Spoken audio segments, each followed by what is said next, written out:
For more than 50 years, a man dedicated his life to the woman he loved, but it was only after her death that he discovered a truth that would change everything he believed about her.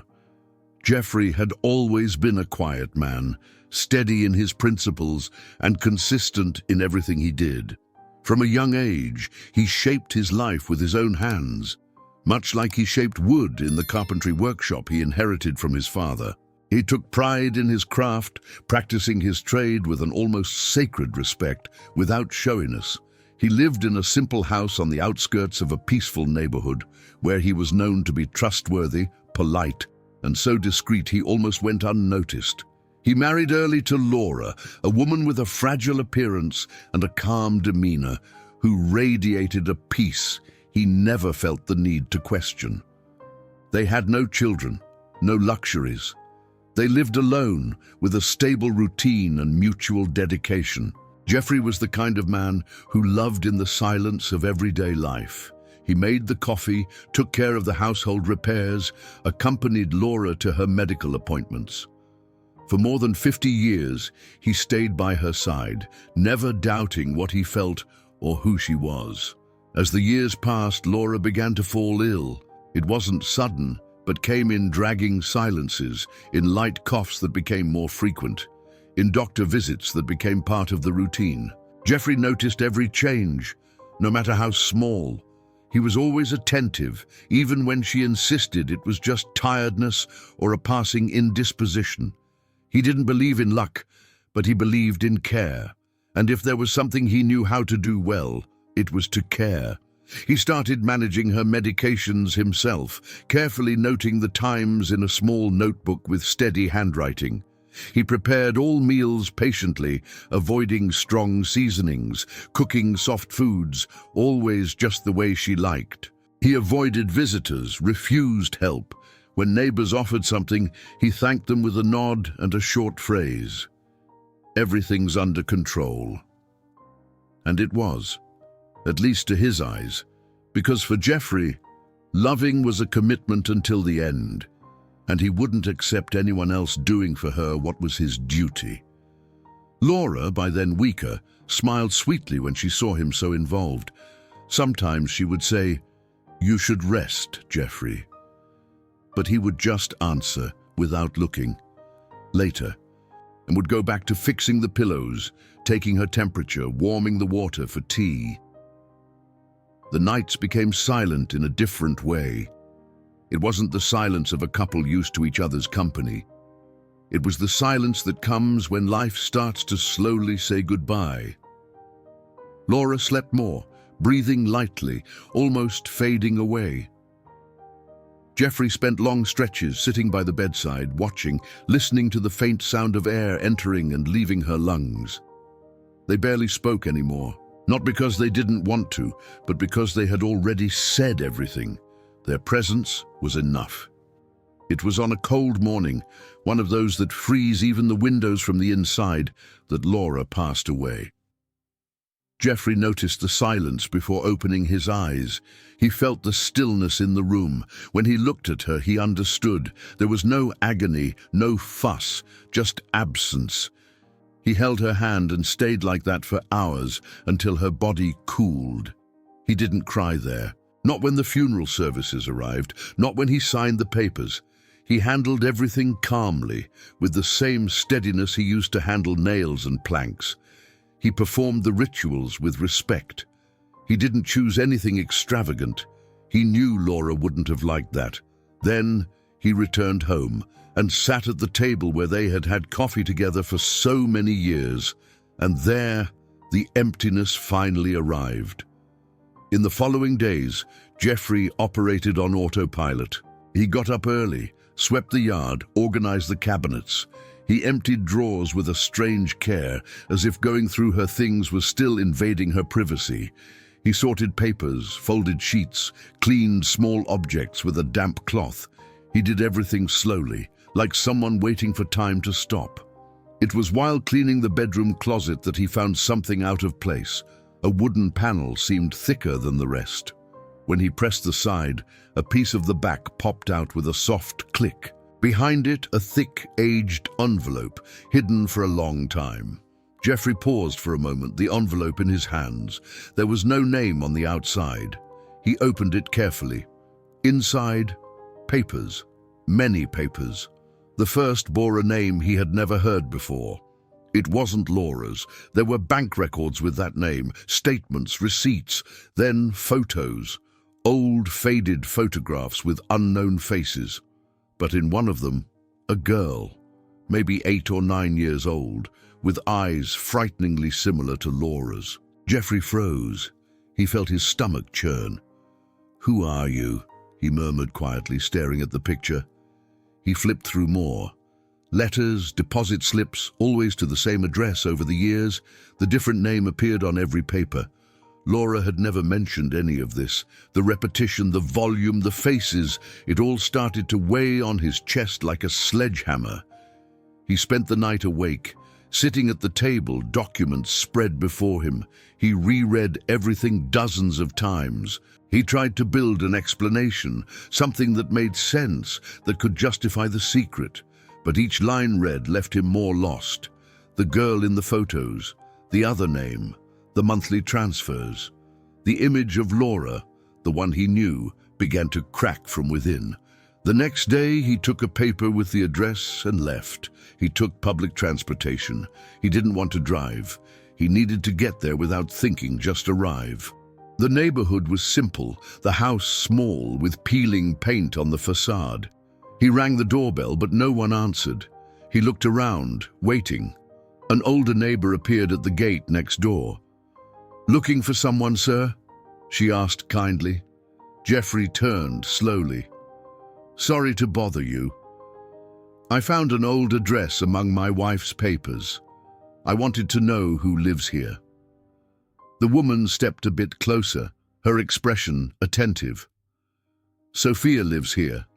She lives alone, has for some time now, but she usually leaves early and only comes back late."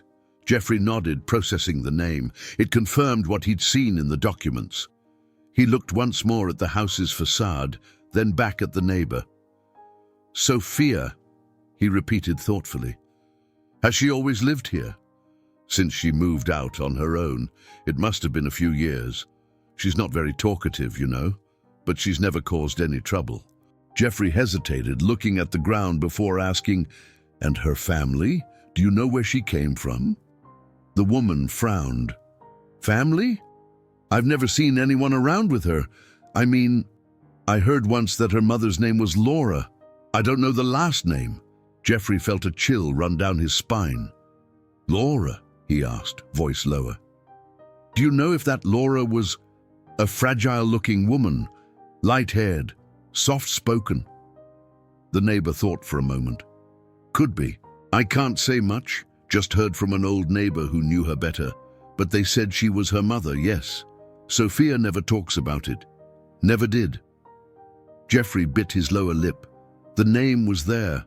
The connection, though poorly told, was too. "And did they get along?" he asked. The woman shook her head.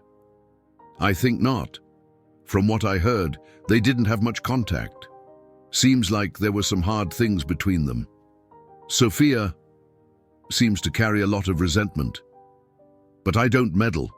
Jeffrey thanked her with a slight nod. "Thank you very much, ma'am. You've helped more than you know." And he left. Without ringing the bell again, without knocking. He just walked, his steps heavy and his mind racing. The doubt, which before was just a shadow, now took shape with a name, a face, and a past he never knew existed. In the days that followed, anguish grew. He started recalling small details, Laura's absences that he never questioned, her lost looks, letters she hid under the tablecloth. He felt stupid, deceived, betrayed.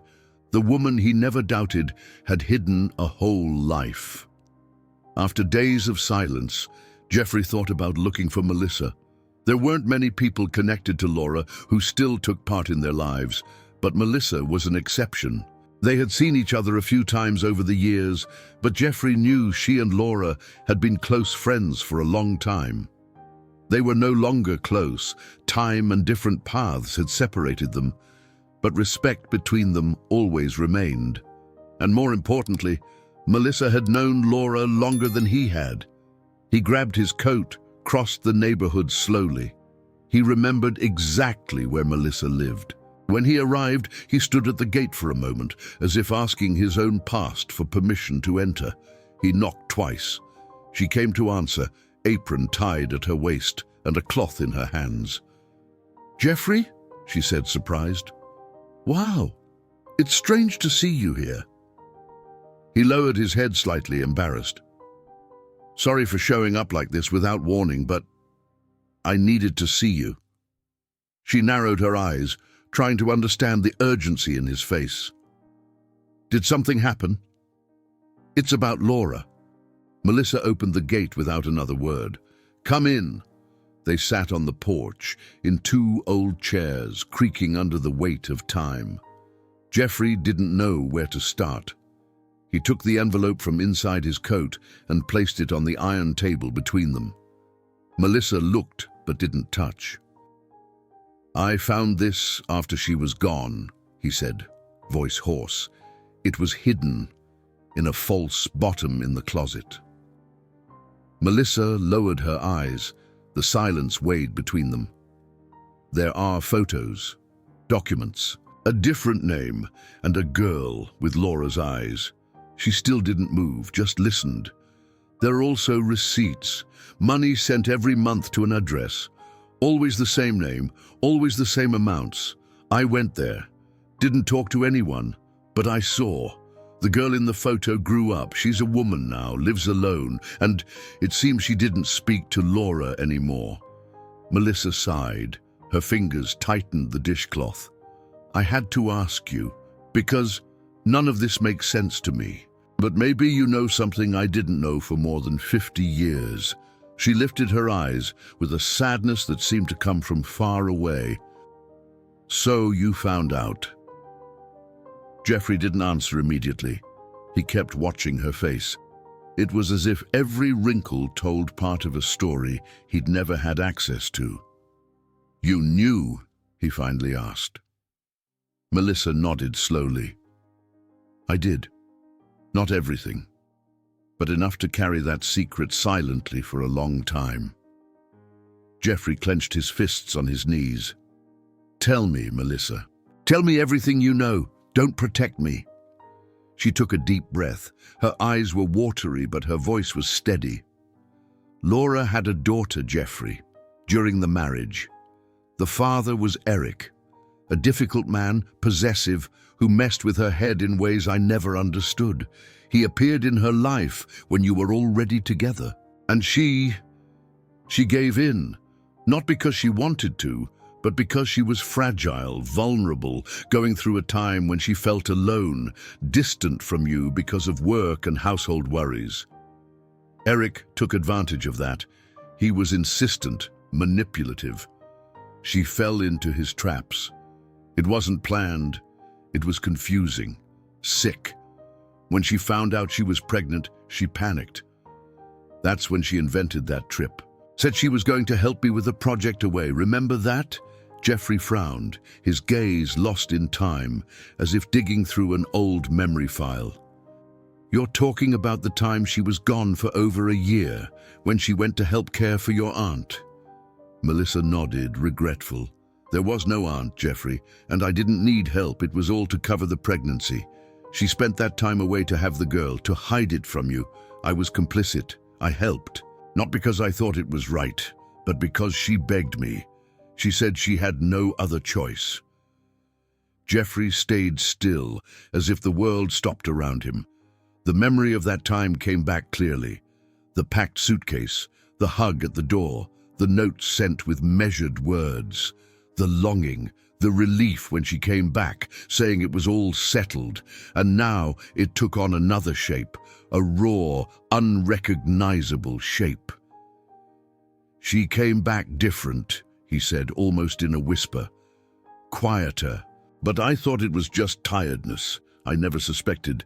Melissa kept her gaze down, ashamed. She wanted to hide it, Thought about telling you, yes, many times. But Eric saw the situation and turned it against her. He used the child as a weapon, threatened to tell you everything, expose it all. Said that if she distanced herself or confronted him, he'd turn the daughter against her, against you. Laura was terrified of what he could do to the girl, to you. So, she kept silent, started sending money secretly, tried to support it all alone. She created 2 lives, one with you, peaceful, and another in the shadows, full of fear and guilt. Jeffrey leaned back in the chair, stunned. She loved me, Melissa. I know she loved me. So why? Melissa wiped a discreet tear with the cloth in her hands. Because she got lost, Jeffrey. She knew that if she told you, she could lose everything. You were the only true love she ever had, and she preferred to carry that weight alone.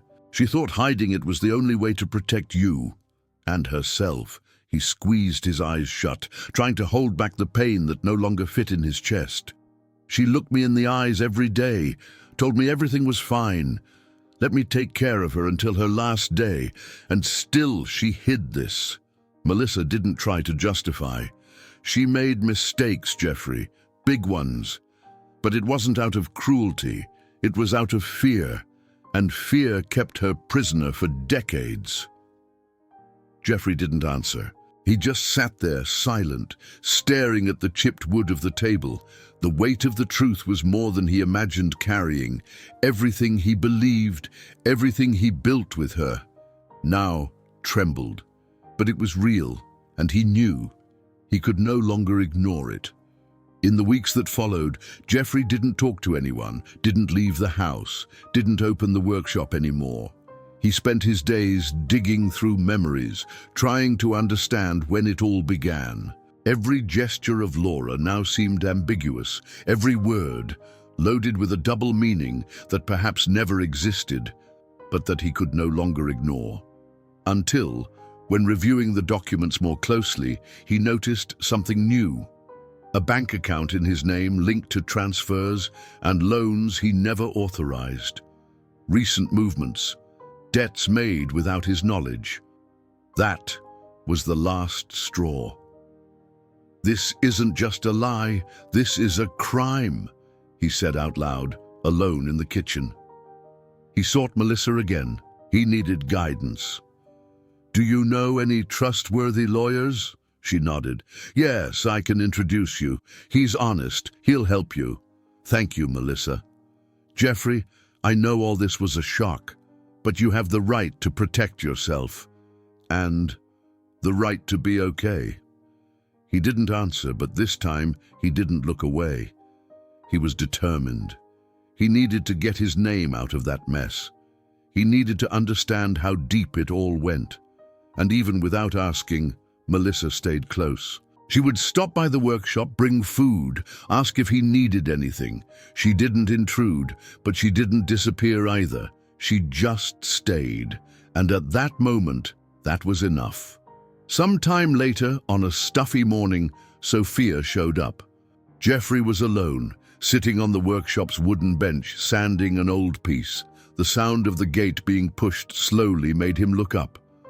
A woman stood at the entrance, hesitant, holding something in her hands. She had the same eyes as Laura, that calm glow, but with a contained anger underneath. "Are you Mr. Jeffrey?" she asked, her voice tense. He dropped the sandpaper and nodded without getting up. "That's me." She took 2 steps forward, but didn't come too close. "I'm Sophia." Jeffrey felt his heart weigh in his chest, but showed no sign. "I know who you are." She showed what she held in her hands, a small, worn cardboard box. Inside, letters, many, all written by Laura. "I found these a few days ago at the back of a drawer. Most aren't addressed. Some talk about a love that was a refuge, a silent love, a man who made coffee every morning and left the window open so she could watch the day break." Jeffrey was silent. He listened, just listened. "It took me a while to understand it was about you," she said. "I went to the neighbor. The lady you spoke to, remember? She told me a man had come asking for me here, that he left without saying anything. I connected the dots." Jeffrey made a nodding gesture, recognizing the story. He stood slowly and walked to the workbench, where he grabbed a cloth and wiped his hands. "Why did you come?" he asked without anger. Sophia looked at the floor for a moment. "Because I don't know what's true anymore." She sat on one of the workshop stools, uninvited but not arrogantly. She looked tired.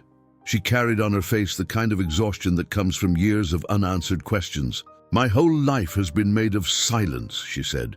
"Since I was little, I heard confusing stories. My mother appeared and disappeared. She said she loved me, but was almost always away. The man I grew up with, Eric, he was never a father. He told me you were to blame, that she had chosen you instead of me. And now I find out that no one chose anything. Everyone lied." Jeffrey sat slowly on the opposite bench. "Do you think I knew?" he asked, looking into her eyes. Sophia took a deep breath. "I don't know.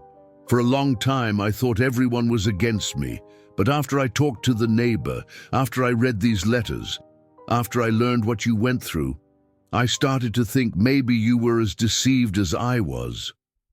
Jeffrey was silent for a few seconds. Then he spoke.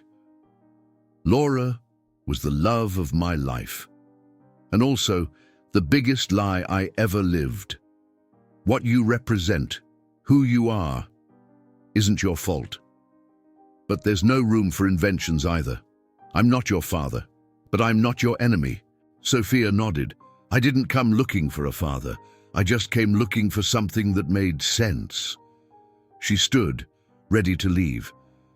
But before she reached the workshop door, Jeffrey spoke, voice low but firm. "If you ever want to know more about your mother, you can come back." Sophia stopped without looking back. She just nodded silently and left. From that day on, she started coming by every now and then. At first, she just watched, stayed quiet in a corner, like someone unsure if they belonged in that space. Gradually, she began to help, sweeping the workshop floor, organizing screws, wiping down the benches. They didn't talk much, but there was a silence between them that didn't weigh. It was the same kind of silence Jeffrey knew well, the one that doesn't require explanations. Over time, she began handling administrative tasks. She was good with spreadsheets, numbers, communication, and Jeffrey let her. Never asked, never imposed, and she never tried to turn it into something it wasn't. During the following weeks, Sophia spoke with Melissa whenever they crossed paths. Melissa didn't deny anything. She told the story calmly, without drama. She talked about Laura's fragility, guilt, and fear. And so, Sophia began to see her mother from another angle, no longer as Eric's accomplice, but as a victim, a woman who tried to keep two separate realities and lost at both. It was during this same period that the case against Eric progressed. The legal team appointed by Melissa, with Jeffrey's direct support, uncovered an extensive web of fraud. Eric had forged documents, signed loans in Laura's name, and, worse, used Jeffrey's name in illegal transactions. Through expert audits and bank cross-checks, they obtained clear evidence of fraud and identity falsification. Jeffrey followed everything closely, without hatred, but with determination. He knew it wasn't just about revenge, it was justice. Eric was convicted. He received a restricted freedom sentence, was ordered to partially reimburse damages, and was prohibited from contacting anyone involved in the case. Sophia, upon learning everything, cut ties definitively. He wasn't a father. He was a hole taking up space, she told Jeffrey one afternoon. Jeffrey simply replied, "You don't have to carry what he was." Sophia started studying psychology months later. She found there a purpose for the pain she had lived through. She said she wanted to work with women who, like Laura, were driven into the shadows by fear, and with daughters like her who grew up in the dark. The workshop began to have lighter days. Melissa stayed close by, Organized, steady, she did the shopping, kept the accounts in order, helped with deliveries. She never crossed boundaries. There was never a romance between her and Jeffrey. There was affection, companionship, a solid friendship built on respect and presence. That was all, and it was enough. Jeffrey aged like this, surrounded by few, but with a clear conscience. The pain of betrayal never disappeared, but it didn't swallow him either. He shaped it like he shaped wood and turned it into structure. Sophia, now graduated, worked at a center supporting women at risk. She came to the workshop some afternoons, more to talk than to help. She brought coffee, exchanged ideas, sat on the bench beside Jeffrey, and spoke about cases that touched her. He listened, didn't judge. Sometimes he just said a short phrase, but it was enough for her to understand she wasn't alone. When Jeffrey got sick, he didn't make a fuss. He kept his routine as long as he could. One day, he simply didn't open the workshop. He was at home with Melissa by his side. He passed away like Laura, sleeping. But unlike her, he left everything settled. Melissa organized the farewell with the same discretion he would have chosen. No expensive flowers, no long speeches, just a simple ceremony, with neighbors, friends, and respectful silence. At the workshop entrance, she had a phrase engraved that he had said in his last months. When speaking about everything he'd lived, not every truth comes to save, but every lie one day falls apart. And so ended Jeffrey's story. Without fanciful reconciliations, without magical endings, but with dignity restored, justice served, and the truth finally placed where it always deserved to be, in the light of day. If you enjoyed this story, don't forget to subscribe to the channel, leave a comment, give it a like, and activate the notification bell so you don't miss any of our upcoming videos. See you in the next story.